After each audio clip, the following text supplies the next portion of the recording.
Você assiste agora o segundo bloco de uma entrevista sobre exercícios físicos e saúde. Aqui comigo, a repórter de Medicina e Bem-Estar, Grace Rodrigues, e também o Dr. Arnaldo José Hernandes, que está aqui para esclarecer questões importantes como essa, doutor. Quais os riscos da atividade física feita de maneira errada, principalmente em pessoas que já têm algum histórico de artrite ou hérnia de disco? Os problemas músculo-esqueléticos, como uma artrite, uma lesão muscular, uma tendinite, podem ser agravados, sim. Então, para cada situação, a gente precisa aprender a controlar o movimento específico que causa ou que agrava aquela situação. Para não ter uma lesão, uma ruptura de tendão, um agravamento de uma artrite que se transforma numa artrose, que é o desgaste da cartilagem, uma hérnia de disco que progride e traz sintomas de compressão do nervo ciático, por exemplo.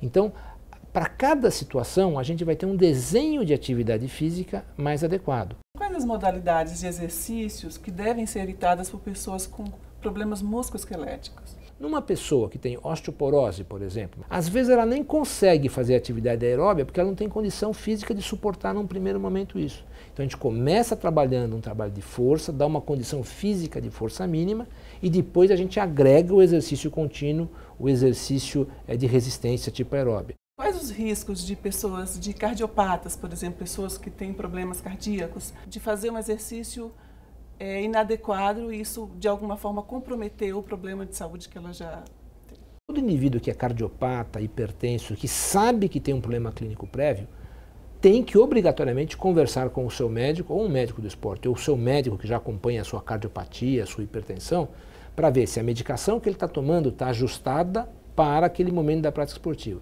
Tem que fazer as avaliações, tanto sem a medicação, para ver como ele reage, como com a medicação, que é a situação real que ele vai fazer exercício, usando a medicação.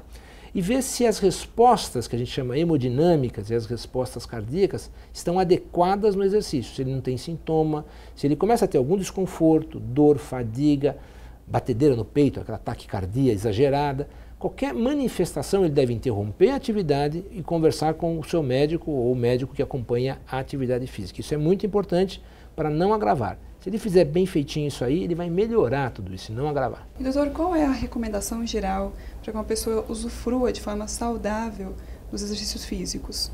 Hoje em dia, a recomendação de atividade física, ela está baseada em duas coisas. Uma atividade física do tipo continuada de resistência, que é a resistência aeróbia, que seriam 3 a 5 vezes por semana, de 30 a 40 minutos de uma atividade continuada. Mas é necessário que se agregue 2 sessões de trabalho de força muscular. Grandes grupos musculares, tipo exercícios abdominais, dorsais, exercícios com carga, e pode ser às vezes a própria carga do corpo, não precisa ser um halteres. Então a força muscular também é muito importante. Então seriam pelo menos 5 vezes por semana, 3 vezes aeróbia e 2 vezes de força. Muito obrigada, doutor Arnaldo, pelas suas informações, pela recomendação. Obrigada a você também, Grace, pela participação. E nós ficamos por aqui. Até a próxima!